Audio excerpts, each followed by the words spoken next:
ચાલો આગળ હવે 10મું પ્રકરણ એમાં આપણે આગળ જોઈએ છે બજાર પ્રક્રિયા સંચાલન માર્કેટિંગ મેનેજમેન્ટની વાત કરી છે આપણે અહીંયા તો થોડીક માહિતી આપણે બજાર પ્રક્રિયા વિશેની છે કે આધુનિક સમયની વાત કરીએ તો ગ્રાહક છે એ બજારની અંદર સર્વોપરી છે એટલે કે અહીંયા જે આખું બજાર થશે એની અંદર ગ્રાહક છે સર્વોપરી છે ગ્રાહક છે કેન્દ્ર સ્થાને છે એવું કહી શકાય એટલે કે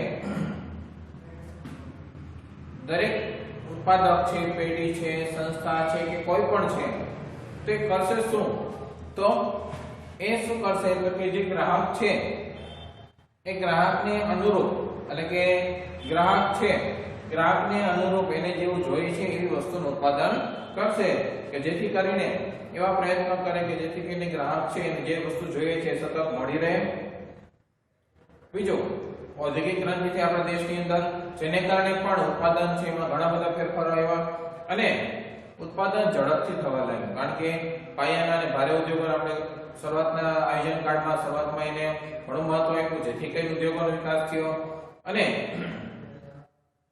એમાં ગ્રાહકની પ્રાથમિક જરૂરિયાતો છે એને સંતોષવા માટેના પરિણામો સર્વપ્રથમ અપનાવવામાં આવ્યા જેથી તેના પરિણામે ઉત્પાદકો છે શું કરે છે જુદી જુદી વસ્તુઓ છે બજારમાં મુકતા થઈ ગયા છે એટલે કે બજારની અંદર અલગ અલગ વસ્તુઓ ગ્રાહકોની ટેવ ફેશન રુચિ ટેવ એ પ્રમાણે આપતા થઈ ગયા છે જેથી કરીને ગ્રાહકને વસ્તુ ખરીદવા માટે ઘણી બધી ચોઈસ મળે બરાબર અને આ રીતે નવી નવી વસ્તુ બનાવવા માટે ઉત્પાદકો વચ્ચે હવે હરીફાઈ થવા લાગી કે જે ગ્રાહકોને વધારે આકર્ષી શકે એ પેઢી બજારમાં ટકી શકે એના માટે ઉપરાંત ટેકનોલોજીકલ ક્રાંતિ થઈ તો એને પણ ટેકનોલોજીકલ ક્રાંતિ એટલે ટેકનોલોજીમાં ઘણા બધા ફેરફાર આવ્યા નવી નવી ટેકનોલોજી અસ્તિત્વમાં આવી અને જેને કારણે પણ નવી પેદાશો બજારમાં મૂકવા માટે ઘણી બધી મદદ મળી હવે પેઢી શું કરે છે સતત નવા સંશોધન કરે છે કે જેથી કરીને ગ્રાહકો જરૂરી પેદાશો અને સેવાઓ પૂરી પાડવાનો પ્રયાસ સતત નવા સંશોધન કરે છે કે ગ્રાહકોને હવે કઈ વસ્તુ જોઈ છે તો એના આધારે ગ્રાહકોને વસ્તુ પૂરી પાડવાનો પ્રયત્ન કરે છે તો એની અંદર આપણે જોઈએ છીએ કે બજાર પ્રક્રિયા એટલે કે માર્કેટિંગ પ્રોસેસ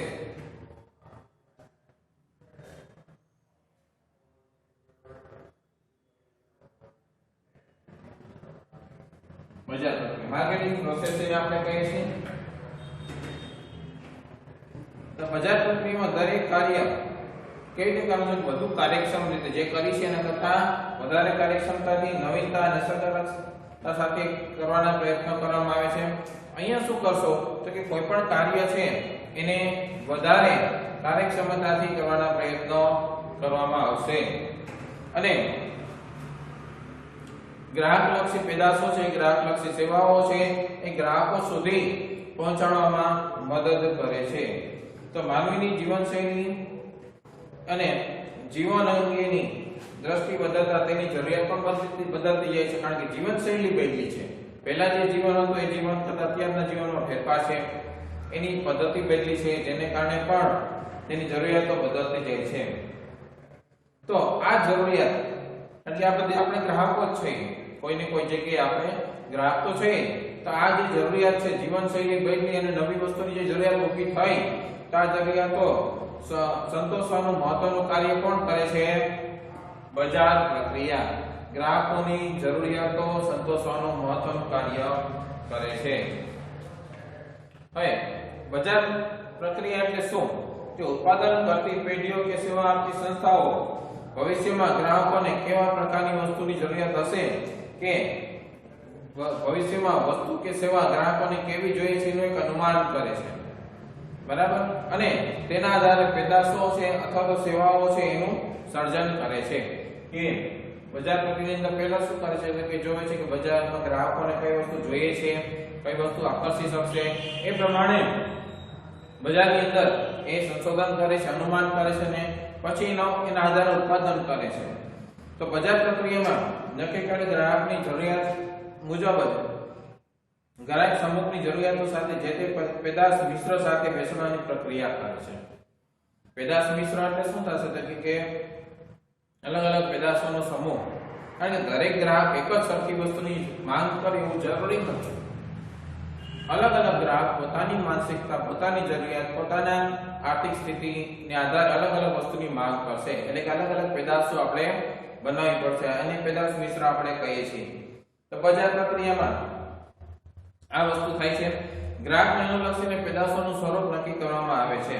એટલે કે ગ્રાહકની જરૂરિયાતો કેવી છે એના આધારે એનું સ્વરૂપ આખું નક્કી થાય છે. તેની ખરીદ શક્તિને અનુરૂપ તેની કિંમત નક્કી કરવામાં આવે છે. આ અગત્યનું છે પણ, કારણ કે ખરીદ શક્તિને અનુરૂપ કિંમત, ગ્રાહકની ખરીદ શક્તિ કેટલી છે એની અનુરૂપ કિંમત. એટલે એવું નથી કે જે ગ્રાહકને પોસાય એ જ કિંમત રાખી છે એવું નહીં, પણ એને પોસાય એ કિંમતે વસ્તુ કેવી રીતે બનાવવી એ કામ બજાર પ્રક્રિયાનું છે. કે ભાઈ ગ્રાહકને આ વસ્તુ છે, આ કિંમતે પોસાય છે, તો આપણે વસ્તુ કેવી રીતે બનાવી શકીએ. પછી મેં જે ફેરફાર કરે એના આધારે ગ્રાહકને એ વસ્તુ એની કિંમતે મળી રહી છે. એટલે ગ્રાહકની ખરીદ શક્તિના અનુરૂપ જે ગ્રાહકોની ખરીદ શક્તિ સારી છે એ પ્રમાણે વસ્તુ બનાવે, જે ગ્રાહકોની ખરીદ શક્તિ ઓછી છે એ પ્રમાણે વસ્તુ બનાવે, જેથી કરીને દરેક ગ્રાહકની જરૂરિયાતોને સંતોષી શકાય. તો બજાર પ્રક્રિયા છે, આની અંદર મુખ્ય બે પક્ષકારો છે. બરાબર, મુખ્ય બે પક્ષકારો છે. એક તો ઉત્પાદક છે કે જે વસ્તુનું ઉત્પાદન કરે છે, અને બીજો તો કે ગ્રાહક છે કે જે બે એકબીજા સાથે સંકળાયેલા છે. બે પક્ષકારો છે, ઉત્પાદક અને ગ્રાહક. હવે આ બે વચ્ચે વિનિમય ઉભો કરવામાં આવે છે. બે વચ્ચે વિનિમય થશે ને તો જ આ પ્રક્રિયા ચાલશે. ઉત્પાદક અને ગ્રાહક વચ્ચે શેનો? તો કે વસ્તુ, સેવા અને નાણાંનો વિનિમય થશે. આ વિનિમય દ્વારા ઉત્પાદક પોતાના ધંધાકીય હેતુ સિદ્ધ કરે છે અને ગ્રાહક પોતાની જરૂરિયાતો પૂરી કરે છે. અહીંયા ઉત્પાદક છે આ વિનિમય થકી પોતાના હેતુઓ સિદ્ધ કરે છે. નફો કમાવાનો છે કે જે પણ છે પોતાનો વિસ્તાર કરવાનો, વિકાસ કરવાનો, અને ગ્રાહક પોતાની જરૂરિયાત સંતોષે છે. એટલે કે ગ્રાહક છે અહીંયા પોતાની જરૂરિયાત અનુસાર કાર્ય કરે છે, એટલે માંગ કરે છે વસ્તુની. અમેરિકન માર્કેટિંગ એસોસિએશનના જણાવ્યા મુજબ માર્કેટિંગ એટલે કે એવી ધંધાકીય પ્રવૃત્તિ કે જેમાં માલ કે સેવાનો પ્રકાર ઉત્પાદક તરફથી ગ્રાહક તરફ વાળવામાં આવે છે. એટલે કે આ પ્રકાર છે ઉત્પાદક તરફથી ગ્રાહક તરફ વાળવામાં આવે છે. આને બજાર પ્રક્રિયા સિમ્પલ ભાષામાં આપણે કહી શકીએ કે ભાઈ આ બજાર પ્રક્રિયા છે કે જેમાં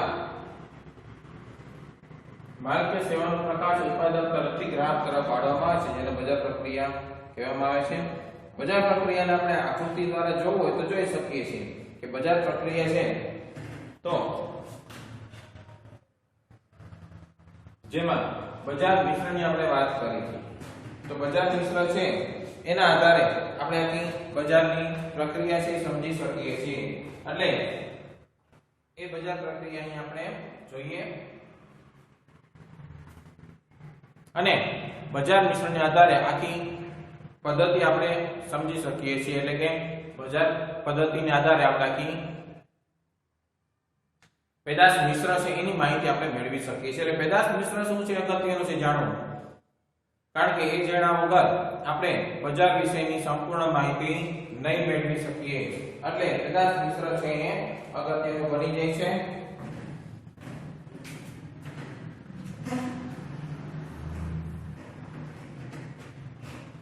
હવે જો અહીંયા બજાર પેદાશ મિશ્રની અંદર જરૂર પડશે આપણને બજાર મિશ્ર.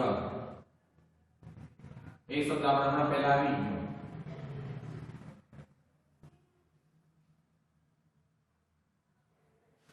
બજાર મિશ્ર.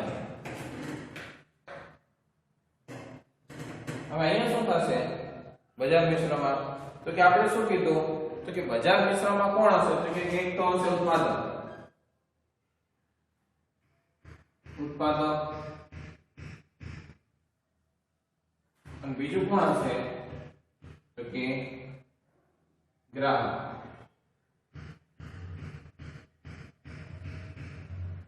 એક ઉત્પાદક અને એક ગ્રાહક અહીંયા છે. બરાબર.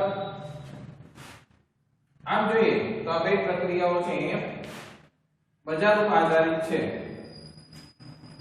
એટલે આનો ઢોળાવ જોઈએ તો આપણે બજાર બાજુનું જોવા મળે. બે બજાર ઉપર આધારિત છે કારણ કે બે વચ્ચે કડી કોણ છે કે બજાર.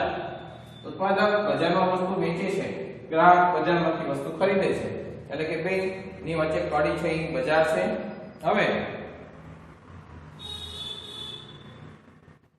ગ્રાહકો છે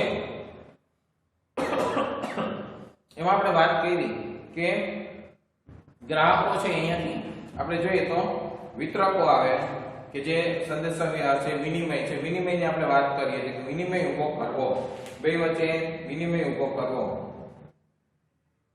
એના માટે જરૂરી શું બનશે? જો અહીંયા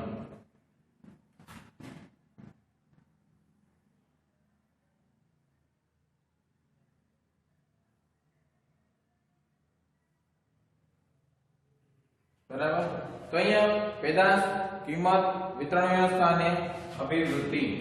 પેદાશ એક તો છે, પછી કિંમત, વિતરણ વ્યવસ્થા કરવી પડે અને અભિવૃદ્ધિ. આ ચાર બાબત ઉપર બજાર મિશ્ર છે આધારિત છે. હવે અહીંયા ગ્રાહકને સંતોષ મળવો જોઈએ અને ગ્રાહક સંતોષ છે કેન્દ્ર સ્થાને. ગ્રાહકને સંતોષ મળશે તો જ વસ્તુનું વેચાણ થશે. જો એને ગ્રાહકને સંતોષ નહીં મળે તો વસ્તુનું વેચાણ નહીં થઈ શકે. જ્યારે અહીંયા શું છે તો કે માલ અને સેવાઓ,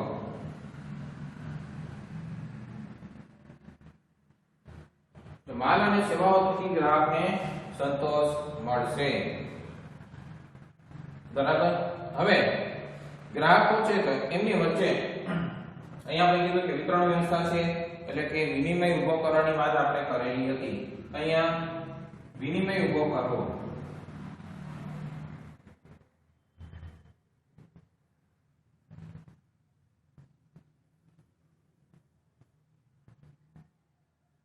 બરાબર.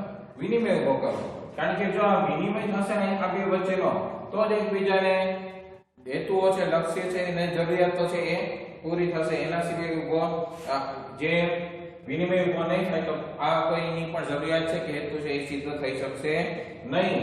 આના માટે આની અંદર શું કરી છે તો બજારનું અનુમાન.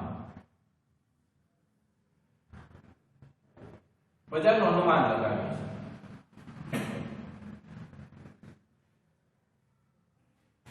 બજારનું અનુમાન લગાવવામાં આવે છે કે ગ્રાહકો કયા સમયે કઈ વસ્તુની માંગ કરે છે એના આધારે આપણે એને વસ્તુ આપીએ. હવે ચારથી પડી ગઈ આ અનુમાન શું બજાર મિશ્ર શું કરે છે તો બજાર પ્રક્રિયા દ્વારા બજારનું અનુમાન લગાવે છે. શું તો કે ગ્રાહકો છે એને કઈ વસ્તુ જોઈએ છે. જો એને જોતી વસ્તુ હશે તો શું થશે તો વિનિમય થશે. એને જોતી વસ્તુનું ઉત્પાદન કરશો ને તો વિનિમય ઉભો કર્યો થશે ગ્રાહકોનો. વિનિમય ઉભો થશે એટલે શું થશે આ માલ અને સેવાઓ છે બજાર અનુમાન દ્વારા માલ અને સેવાઓ ગ્રાહક લક્ષી બનાવી. ગ્રાહક છે એને અનુરૂપ છે એટલે ગ્રાહક છે એને સંતોષ મળ્યો અને આ સંતોષ થકી ગ્રાહક વિનિમય થયો. ગ્રાહકે બજારમાંથી વસ્તુ ખરીદી કરી, વિનિમય થાય એટલે ઉત્પાદકો છે એનું લક્ષ્ય સંતોષાય છે, એનો હેતુ સિદ્ધ થાય છે કે આ વિનિમય થકી જે એનો લક્ષ્ય રાખેલો છે એ પૂરો થાય છે અને વળી પાછી એ પ્રક્રિયા શરૂ થઈ જાય છે. બરાબર. અહીંયા વચ્ચે વિતરકો છે કે જે ગ્રાહકને વસ્તુઓ પૂરી પાડે છે, સંદેશા વ્યવહારની સેવા છે,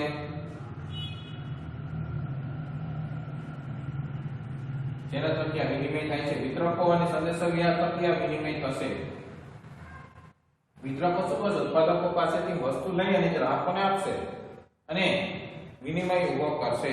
પછી અહીંયા લોકોના સંપર્કના માધ્યમો છે.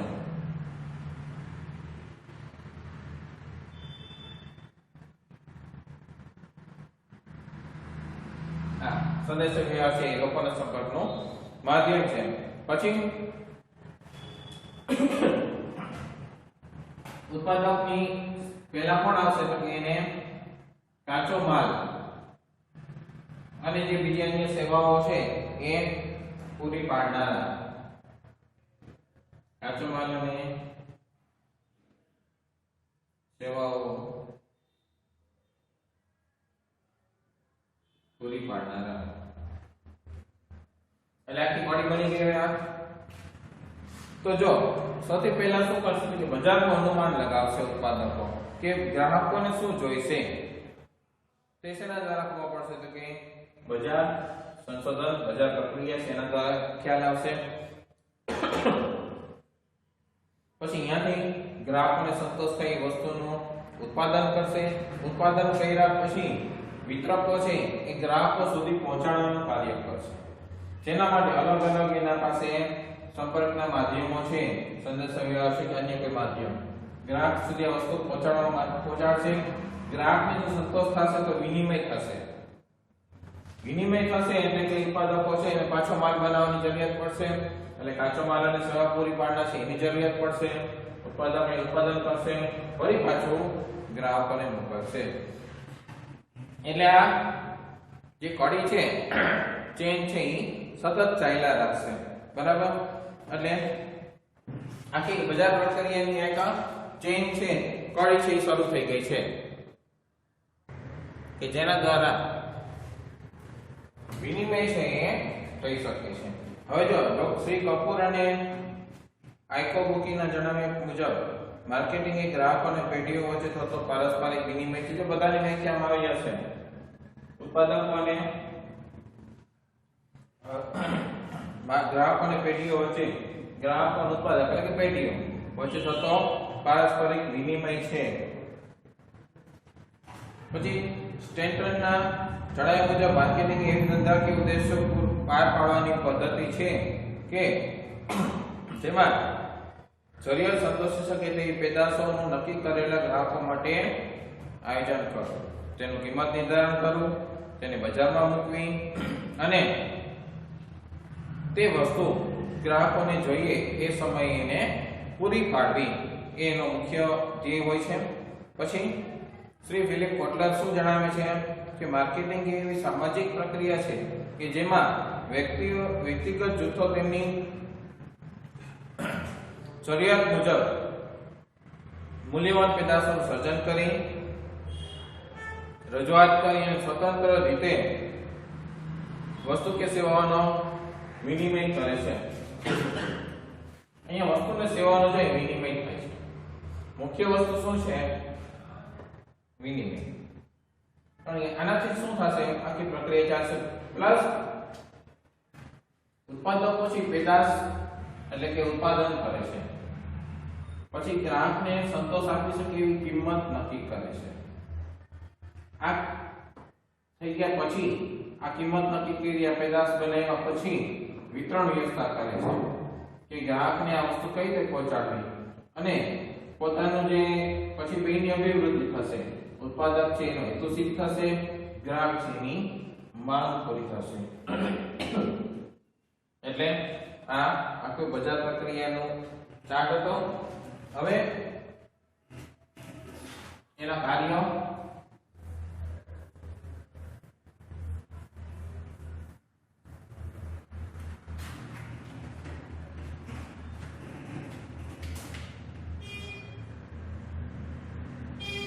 બજાર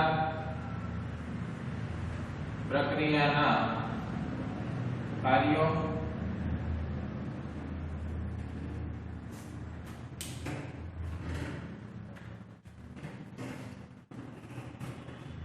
હજુ અલગ અલગ કાર્ય છે.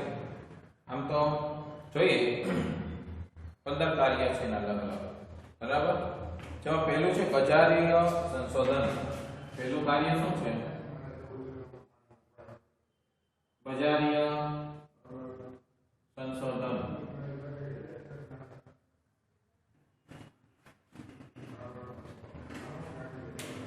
હવે જો અહીંયા શું થાય છે કે માર્કેટિંગના કાર્યમાં બજાર સંશોધન એ પ્રથમ કાર્ય છે, કારણ કે બજાર સંશોધન કરીએ તો જ ગ્રાહકોની જરૂરિયાતો વિશે ખ્યાલ આવે છે.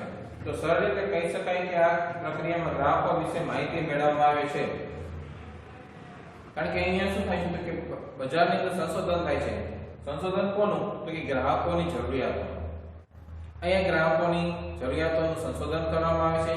એને અનુરૂપ વસ્તુ છે, કઈ વસ્તુ કઈ કિંમતે માંગ કરે છે એના વિશે માહિતી મેળવવામાં આવે છે. એ ગ્રાહકને આ વસ્તુ છે આ કિંમતે જોઈએ છે. પછી વર્તમાન સમયમાં ભવિષ્યની માંગની અપેક્ષાએ મોટા પાયા પર ઉત્પાદન થતું હોય ત્યારે તેમાં કેટલાક જોખમો રહેલા છે. કારણ કે માંગ છે ભવિષ્યની છે, બરાબર. ભવિષ્યમાં આ વસ્તુની આટલી માંગ થશે તો વર્તમાનમાં આપણે આટલું ઉત્પાદન કરીએ તો અમુક જોખમો છે, જેમ કે વેચાણ થશે કે નહીં. આ સૌથી પહેલું જોખમ હોય કે આપણે ઉત્પાદન તો કરી લઈએ છીએ, ભવિષ્યમાં આની જરૂરિયાત પણ થશે, પણ વેચાણ થશે કે કેમ, પહેલું જોખમ. પછી ગ્રાહકોને આપણે જે બનાવેલી વસ્તુ છે પસંદ પડશે કે કેમ, કારણ કે જો ગ્રાહકોને વસ્તુ પસંદ પડે તો જ વેચાણ થાય, નકર ન થાય. વગેરે જોખમો દૂર કરવા ગ્રાહક અંગે જાણકારી મેળવવી પડે છે. તો જોખમો દૂર કરવા માટે બજારી સંશોધન થાય છે. આ એક અગત્યનો મુદ્દો કહી શકાય. જોખમો દૂર કરવા વેચાણનું છે કે ગ્રાહકને પસંદગીનું છે કે વગેરે જોખમો છે એ દૂર કરવા બજાર સંશોધન થાય છે, બજારીય સંશોધન થાય છે. અને તેના આધારે અનુમાન કરી શકાય છે કે ગ્રાહક છે કયા સમયે કેવી વસ્તુની અને કયા કિંમતે માંગ કરશે તેવું અનુમાન લગાવી શકાય છે. તેમની માંગ, કિંમત, હરીફાઈ વગેરે બાબતો છે અંગે માહિતી મળે છે. આ માટે વિવિધ પદ્ધતિનો ઉપયોગ કરવામાં આવે છે. કારણ કે અલગ અલગ પદ્ધતિથી આ સંશોધન થાય, જેમ કે પ્રશ્નાવલી પદ્ધતિ, નમૂના પદ્ધતિ વગેરે. તો વિવિધ પદ્ધતિનો ઉપયોગ થાય છે.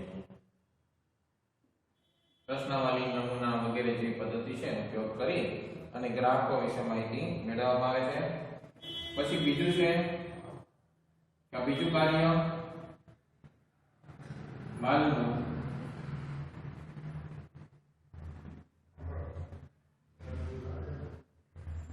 એકત્રીકરણ. માલનું એકત્રીકરણ. કારણ કે ઘણી વખત શું થતું હોય કે માલ છે અલગ અલગ જગ્યાએ બનતો હોય, બધે આખી પ્રોડક્ટ હોય એનું પ્રોડક્શન એક જ જગ્યાએ ન થતું હોય, અલગ અલગ જગ્યાએ ઉત્પાદન થતું હોય. ત્યારે માલને કોઈ મધ્યસ્થ સ્થળે એકઠો કરવામાં આવે છે. એટલે કે મધ્યસ્થ એટલે કે જ્યાંથી જેનું સંચાલન થતું હોય જ્યાં એ જગ્યાએ એને એકઠો કરવામાં આવે છે. અલગ અલગ જગ્યાએથી વસ્તુ મગાવી અને માલ અહીંયા ભેગો કરવામાં આવે છે, જેને માલનું એકત્રીકરણ કહે છે. બરાબર, એટલે માલ ભેગો કરો એટલે માલનું એકત્રીકરણ કહે છે. કેટલીક વાર ઉત્પાદક છૂટા છવાયા હોય, વસ્તુનું ઉત્પાદન મોસમી હોય અને નાના પાયા પર માલ ઉત્પાદન થતું હોય તો તે માલ ઉત્પાદિત થયેલ માલ ઉપર પ્રક્રિયા કરવી જરૂરી હોય ત્યારે માલનું એકત્રીકરણ કરવામાં આવે છે. એક તો માલ ઉત્પાદકો છૂટા છવાયા અલગ અલગ જગ્યાએ હોય, બીજું મોસમી હોય એટલે કે જે આપણે કાચો માલ છે કે જે કંઈ પણ છે આપણને મોસમ આધારિત મળતો હોય તો મોસમી હોય, અથવા તો નાના પાયા પર ઉત્પાદન થતું હોય ત્યારે માલનું એકત્રીકરણ કરવું જરૂરી બને છે. ત્યારબાદ માલ ઉપર પ્રક્રિયા કરવી જરૂરી હોય ત્યારે માલનું એકત્રીકરણ કરવું પડે છે. માલ ઉપર પ્રક્રિયા એના માટે માલનું એકત્રીકરણ કરવામાં આવે છે, કારણ કે અલગ અલગ જગ્યાએથી એને ભેગો કરવાનો છે. બરાબર. ત્યાર પછી જે માલને વપરાશ લાયક બનાવવો.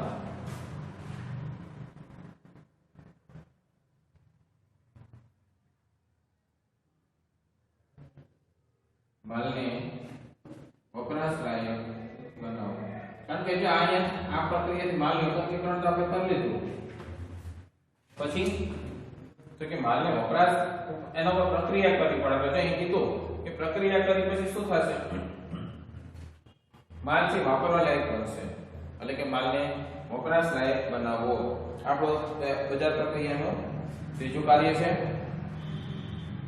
તો ઘણીવાર માલને વપરાશ યોગ્ય બનાવવા માટે જરૂરી પ્રક્રિયા કરવી પડે છે.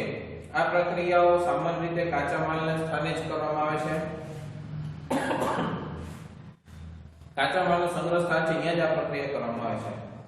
જેના પર હવે જેમ પ્રક્રિયા માલ વપરાશ યોગ્ય બનતા તેની બજાર કિંમત વધતી જાય છે.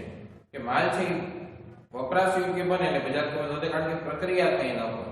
કાચો માલ લીધો એના પર પ્રક્રિયા કરી એટલે ખર્ચ કર્યો એટલે બજાર કિંમત એની વધી જાય છે. ગ્રાહકની જરૂરિયાત મુજબ જ પ્રક્રિયા કરવામાં આવે તે જોવું જરૂરી છે. જેમ કે અનાજની સાફસૂફી કરવી, ફળોને પકાવવા વગેરે પ્રક્રિયા છે એ બજાર કિંમત એની વધારે છે એટલે ધ્યાન રાખવાનું છે. પછી માલનું પ્રમાણીકરણ અને વર્ગીકરણ. ચોથો મુદ્દો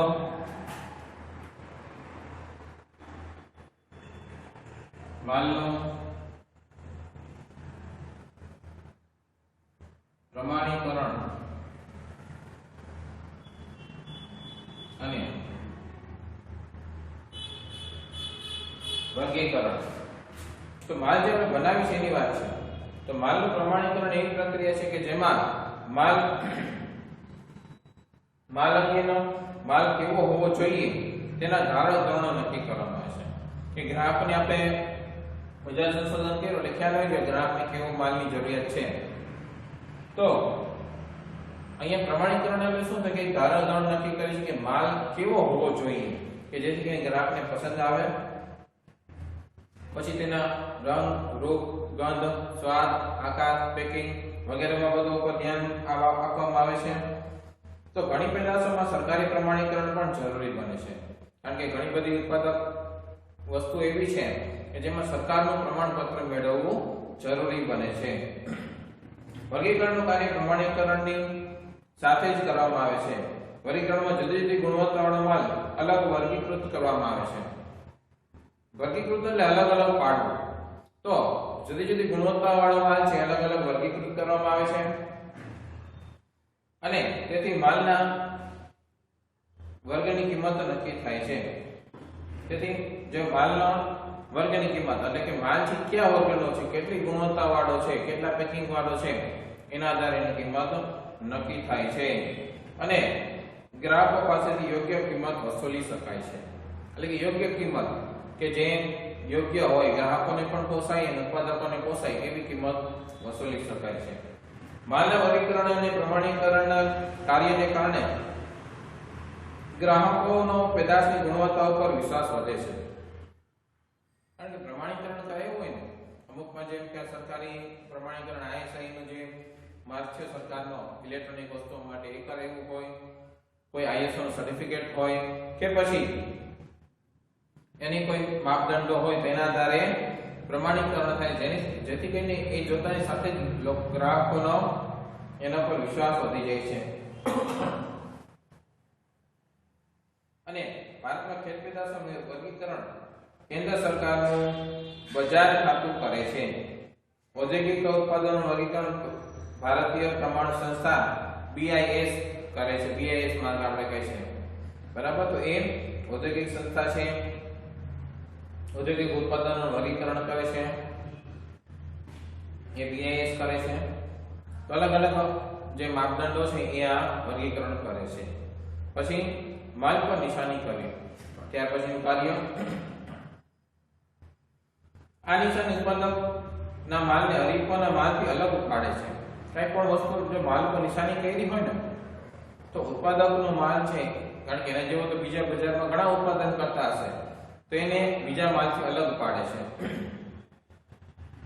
તો જેના આધારે માલ પર નિશાની એ માલ પર મૂકવામાં આવેલ વિશિષ્ટ છાપ છે કે જે ગ્રાહક જોઈએ અને તરત જ ઓળખી જાય કે આપણે જે વસ્તુ છે એ માગી છે એ જ વસ્તુ છે. ગ્રાહક આ છાપના આધારે જ માલ ઓળખે છે. ઘણી વખત શું હોય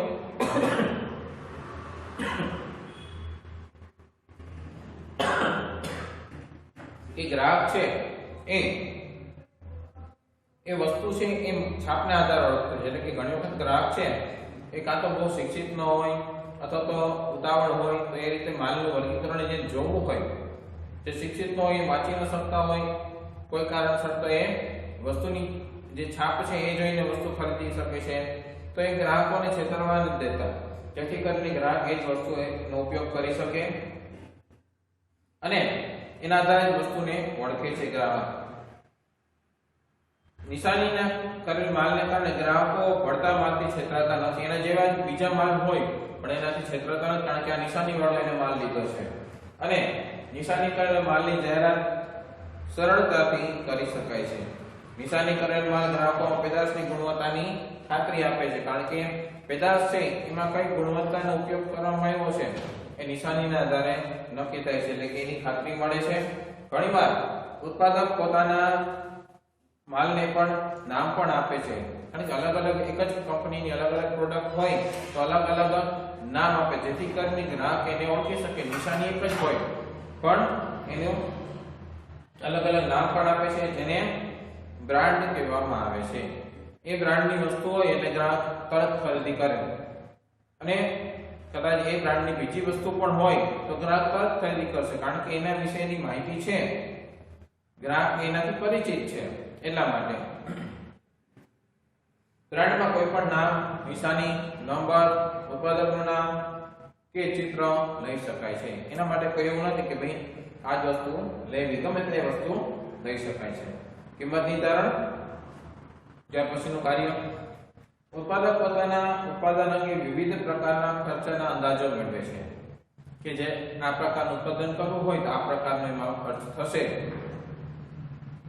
પછી જે માલનું ઉત્પાદન ખર્ચ, માલનું પેકિંગ, વીમો કે વિતરણ, જાહેરાત વગેરે ખર્ચનો સમાવેશ કરવામાં આવે છે, જેને પડતર કહેવામાં આવે છે.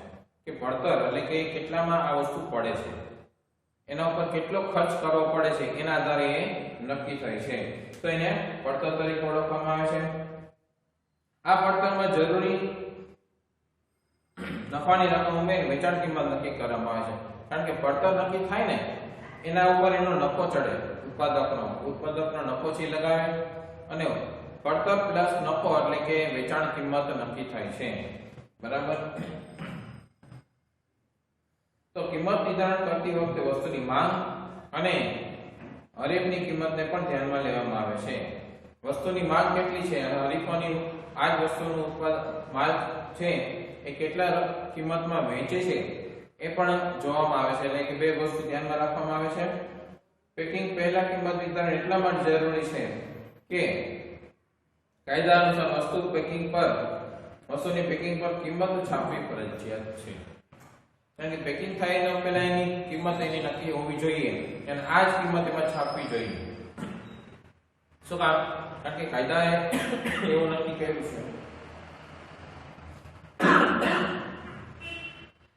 છે કે વસ્તુ છે એ પેકિંગ થાય એ પહેલા એના પર કિંમત હોવી જોઈએ, જેથી કરીને ગ્રાહક કોઈ છેતરાય નહીં. ત્યાર પછી માલનું પેકિંગ કરવું, કારણ કે કિંમત નિર્ધારણ થઈ ગયું, છપાઈ ગઈ, પછી માલનું પેકિંગ કરવામાં આવે છે. તો તૈયાર માલને રક્ષણ આપવાનું અને ગ્રાહકોમાં આકર્ષણ ઊભું કરવાનું કાર્ય કરે છે. તો ઘણી વખત એવો કરવામાં આવે છે કે ઘણીવાર માલને કેવી રીતે ઉપયોગ કરવો તેની પદ્ધતિ પેકિંગ ઉપર છાપવામાં આવે છે, કારણ કે અમુક પેદાશો એવી છે કે જેમાં આપણને ઉપયોગની ખબર ન હોય અથવા તો એને કેટલું પ્રમાણ લેવું એનો ખ્યાલ ન હોય, ત્યારે એના ઉપર પેકિંગ ઉપર જેની પદ્ધતિ છાપવામાં આવે છે કે વસ્તુને કઈ રીતે વાપરવી, કઈ જગ્યાએ એનો સંગ્રહ કરવો વગેરે બાબતો છે એની પેકિંગ ઉપર જ લગાવવામાં આવે, છાપવામાં આવે છે. તો લગભગ દરેક પદાર્થના પેકિંગની જરૂરિયાત હોય છે. મોટા ભાગે કોઈ પણ પદાર્થ પેકિંગ વગરની હોતી નથી, અમુક વસ્તુઓ છોડીને. તો પેકિંગ એ પદાર્થના વસ્ત્રો કહી શકાય, કારણ કે એના ઉપર જ એની અંદર જ આખી વસ્તુ હોય એટલે એના વસ્ત્રો કહી શકાય. પેકિંગના કારણે પદાર્થની ઉપયોગિતામાં પણ સરળતા રહે છે, કારણ કે એક તો ઉપયોગિતામાં સરળતા રહે છે, કઈ રીતે ઉપયોગ કરવો એને ખ્યાલ આવી ગયો, કઈ કઈ વસ્તુ એમાં ઉપયોગ થયો છે અને ક્યાં સંગ્રહ કરવો. બીજું હેરફેરમાં સરળતા રહે છે, કારણ કે હેરફેરની અંદર રસ્તામાં એને કોઈ નુકસાન ન થાય એ રીતે પેકિંગ કરવામાં આવે છે. અને પેકિંગને કારણે ઘણીવાર માલની ગુણવત્તા છે, ગુણધર્મો છે એ પણ જળવાઈ રહે છે, કારણ કે પેકિંગ જ એ પ્રકારનું હોય કે એમાં માલની ગુણવત્તા છે કે માલના મુખ્ય ગુણધર્મો છે એ એમાં જળવાઈ રહે છે. ગ્રાહકને માલની કિંમત અંગે ખ્યાલ આવે છે, કારણ કે એમાં લખેલી હોય, છાપેલી હોય. આપણે કીધું 5મા મુદ્દામાં કે 6ઠા મુદ્દામાં કે કિંમત છે એમાં છાપેલી હોય છે પેકિંગ ઉપર જ, એટલે કિંમતનો અંગેનો ખ્યાલ આવે છે. જુદા જુદા પ્રકારના માલ માટે જુદા જુદા પેકિંગ સામાનનો ઉપયોગ થાય છે, જેમ કે અમુક માટે કાગળનું પેકિંગ, અમુક માટે પ્લાસ્ટિકનું હોય છે, પ્લાસ્ટિકના જાર હોય છે, પછી ટીનના ડબ્બાઓ હોય છે, કાચની બરણીઓ હોય છે. એટલે જે વસ્તુ જેમાં સંગ્રહ થઈ શકતો હોય એ વસ્તુમાં એનું પેકિંગ કરવામાં આવે છે. પછી માલનો સંગ્રહ કરવો, કારણ કે આ બધી વસ્તુમાં પેકિંગ કર્યો માલનો સંગ્રહ, કારણ કે ગ્રાહકની જરૂરિયાત મુજબ પેદાશ બજારમાં મૂકવી જરૂરી છે. એટલે કે પેદાશ છે બજારમાં ગ્રાહકની જરૂરિયાત પ્રમાણે જ આવશે. ઘણીવાર પેદાશની માંગ અને પુરવઠા વચ્ચે સંતુલન જાળવવું જરૂરી બની જાય છે. પેદાશની માંગ કેટલી છે અને આપણી બજારની અંદર આપણો પુરવઠો કેટલો છે એની વચ્ચે સંતુલન હોવું જોઈએ. માંગ કરતાં પુરવઠો થોડો વધારે હોવો જોઈએ, જેથી કરીને ગ્રાહકને ક્યારેક ઉત્પાદનની આકસ્મિક જરૂરિયાત પડે તો પણ બજારની અંદરથી મળી રહે. તો ઉત્પાદન હંમેશા ભવિષ્યની માંગને આધારે કરવામાં આવે છે, કારણ કે ઉત્પાદન છે ભવિષ્યની માંગને આધારે થાય છે કે ભવિષ્યમાં આપણી વસ્તુની આટલી માંગ થશે ત્યારે આટલું ઉત્પાદન કરીએ, જેથી કરીને ગ્રાહકોની માંગને પહોંચી શકાય. તો જેથી એના માટે શું કરવું પડે? માલનો સંગ્રહ કરવો પડે, કારણ કે ભવિષ્યમાં વેચવાનો છે. આજે માલનો સંગ્રહ કરવાનો છે, ત્યારે આપણે ઉત્પાદન કરીશું તેનો સંગ્રહ કરવાનો છે. માલ સંગ્રહના કાર્યમાં માલની ગુણવત્તા જળવાઈ રહે તે પણ જરૂરી છે, કારણ કે માલ સંગ્રહ કરીએ છીએ પણ જે ધારાધોરણો નક્કી કર્યા છે પ્રમાણીકરણ માટે એમાં કઈ ફેરફાર ન થવો જોઈએ એ પણ જરૂરી છે. એ સંગ્રહ એવી જગ્યાએ કરીએ કે જેથી કરીને માલનો જે ગુણવત્તા છે એ જળવાઈ રહે. માલના સંગ્રહના કારણે માલની હેરફેર સરળ બને છે અને માલની પ્રાપ્યતા બજારમાં જળવાઈ રહે છે. કારણ કે માલના સંગ્રહથી શું થશે? તો કે માલની પ્રાપ્યતા સરળતાથી થશે, એટલે કે માલ છે એ બજારમાં સરળતાથી મળી રહે છે, એટલે કે બજારની અંદર સરળતાથી મળી રહે એ પણ જરૂરી બને છે. એટલે કે માલનું પેકિંગ પણ એટલું જરૂરી છે અને સંગ્રહ પણ એટલો જરૂરી છે. સંગ્રહ કરવાથી બજારની અંદર વસ્તુ છે એની ખ્યાલ આવે છે કે આટલો આપણી પાસે સ્ટોક છે, ગ્રાહકોની આટલી માંગ છે તો આપણે પહોંચી વળી શકશું. તો કેમ? જો માંગ વધારે હોય તો ઉત્પાદનનો જથ્થો વધારી અને પુરવઠામાં વધારો કરી શકાય છે. એટલે કે જો પુરવઠામાં વધારો કરીએ તો ગ્રાહકોની માંગમાં આપણે પહોંચી શકીએ છીએ. તો ગ્રાહકો છે એ વસ્તુ આપણી ખરીદી કરે એના માટે જરૂરી હોય છે કે એને યોગ્ય ગુણવત્તા વાળી વસ્તુ પહોંચાડવી. એટલે કે ગ્રાહકો જે વસ્તુની માંગ કરે છે ને એ જ વસ્તુ એને મળવી જોઈએ, એ જ ગુણવત્તામાં અને એ જ પેકિંગમાં, જેથી કરીને ગ્રાહક છે એને કોઈ દિવસ છેતરાવાની શક્યતા ન રહે. એના માટે આ બધા મુદ્દાઓ છે ધ્યાનમાં રાખવામાં આવે છે કે એના કાર્યો છે, એટલે કે માલનો સંગ્રહ કરવા સુધીના જે પણ કાર્યો છે ખૂબ જ અગત્યના કહી શકાય. કારણ કે આ કાર્યના આધારે ગ્રાહક છે એની આગળ વસ્તુ પહોંચશે. બીજું કે ગ્રાહક છે એની આગળ જે માંગ કરી છે એ પ્રકારની વસ્તુ પહોંચશે તો ભવિષ્યમાં પણ આપણા ઉત્પાદનની માંગ તે કરશે, જેથી કરીને પેઢી છે એનું ભવિષ્ય સારું રહેશે. બરાબર? આટલા મુદ્દાઓ કરી લેજો.